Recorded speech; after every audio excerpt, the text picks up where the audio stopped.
diretamente do 29º Seminário da Coplantil, eu converso agora com o Siloter Borges, que é engenheiro agrônomo e também colunista do Portal AgroLink. Tudo bem, Siloter? Bom dia, é um prazer falar para o Portal AgroLink. Para mim, um dos melhores sites do Brasil que atende o agronegócio. Que bom, muito obrigada. Siloter, como o senhor vê a gestão negócio-família?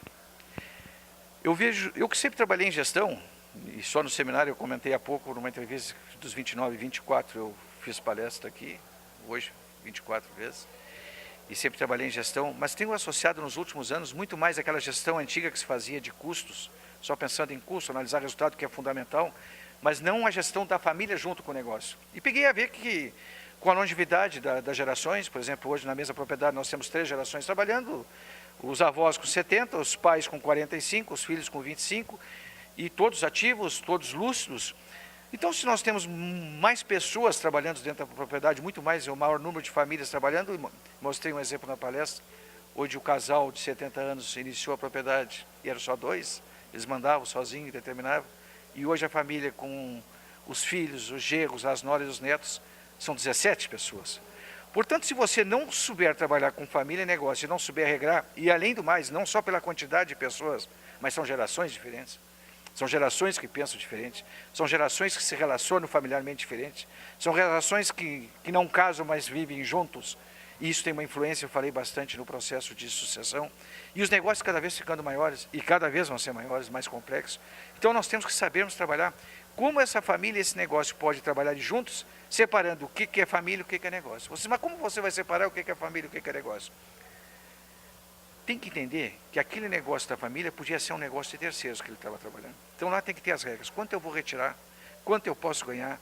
Para mim trabalhar nesse negócio, o que eu tenho que ter de condições para trabalhar nesse negócio? Dependendo da profissão minha, eu posso vir trabalhar no negócio ou não posso vir trabalhar no negócio.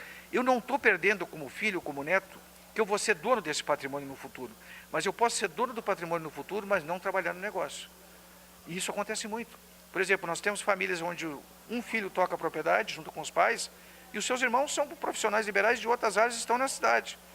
Eles vão ser donos desse patrimônio. Eles não estão no negócio do dia a dia, mas nós sugerimos que eles tenham uma participação. Como se faz isso? Anualmente, como nós vivemos em sociedade familiar, e quem tem sócio tem patrão, aqueles que administram a propriedade têm que mostrar os resultados para os irmãos que não estão no negócio. E esses irmãos devem ter uma pequena participação, e não igual aquele filho que trabalha no negócio. Mas por que eles têm que ter uma pequena participação? Porque senão o dia que os pais morrerem, eles vão lá e vão querer vender a parte deles para outro, de preferência que não seja o irmão que está tocando o negócio. E nós temos que criar um espírito que essa propriedade, primeiro que os irmãos não briguem, e segundo que essa propriedade não se divida na associação quando morrer os pais. Por quê? Porque ela possa manter a escala de produção, porque ela possa ter a competitividade. Isso antes só deixava para se fazer após a morte dos pais. E o pior momento de fazer a sucessão é depois que os pais morrem. O certo de fazer a sucessão hoje é quando os pais têm 55, 60 anos, é organizar a sucessão. E os pais não precisam ter preocupação por estar com 60 anos, que quando se organizar a sucessão, diz assim, pô, eu vou morrer, por isso estão organizando a sucessão. Se tu não organizar, tu vai morrer também.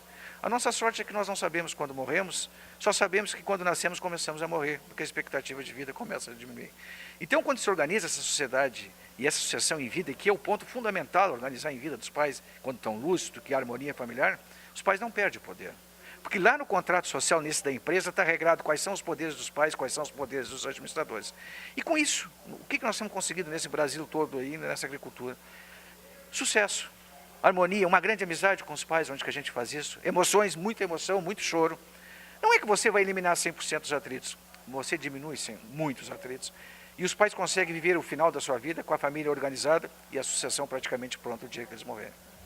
Tá certo, Siloter. No seminário a gente teve 3 exemplos de palestrantes que tiveram esse exemplo, que eles assumiram os negócios dos pais. Como você vê os jovens interessados na agricultura hoje? Eu vejo hoje os jovens mais interessados na agricultura que no passado. Isso existe também algum motivo. Até eu estava conversando há pouco sobre a agricultura familiar. É que na agricultura familiar nós temos um fator de produção que é muito escasso, que é a terra. São pequenas propriedades e nem todos os filhos conseguem trabalhar na terra. Além disso, a dificuldade da própria renda, existe uma queixa do pai e da mãe sempre que aquilo ali é muito difícil, é muito ruim, é muito duro. Ninguém vai querer ir trabalhar, o jovem não vai querer ir trabalhar onde que é difícil, onde que é duro, e ele vai para outro lugar. Até porque essa geração jovem, ela é muito dinâmica, ela muda muito rápido. A tua geração é dinâmica e muda rápido. Então, Mas no agronegócio, na média, na grande propriedade, onde existe escala de produção, existe renda. E aqueles filhos que não voltavam para o negócio estão voltando para os negócios hoje. Inclusive, muitos filhos que são médicos, são advogados, estão deixando a profissão liberal e estão vindo para o negócio. Mas isso obriga o quê? Se eles estão vindo para o negócio, obriga que nós regramos esse negócio.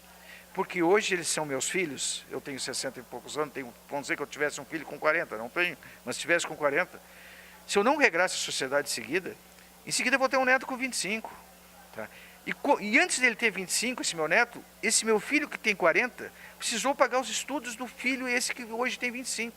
E quando ele pega a gastar mais, ele precisa também ganhar um pouco mais. Não é que a empresa vai ter que garantir, bom, agora meu filho vai morar numa cobertura porque vai estudar. Não, não é isso.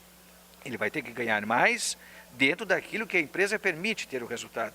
Então o filho, quando entra no negócio com o pai, ele tem que ter uma perspectiva de carreira. É como ele tivesse uma empresa, como tivesse um plano de cargo de salário, ele teria que ter um crescimento. Então, vamos dizer assim, ele tem um prolabore de tantos salários por mês e participa no resultado da empresa de tanto por cento.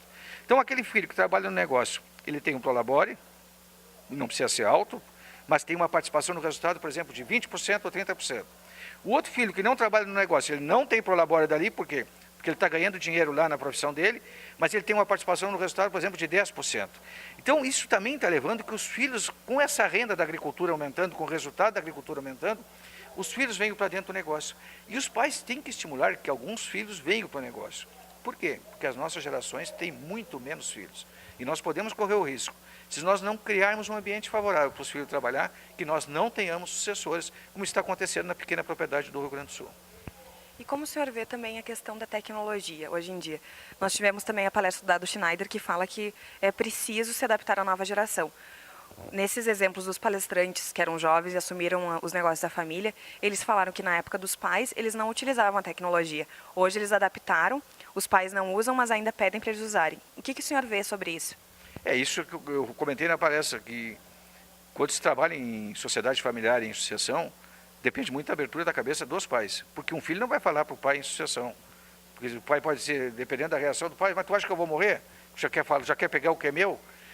Mas a tecnologia ela é fundamental, ela é necessária e os pais têm que têm que entrar para a modernidade e se adaptar, têm que buscar essa informação.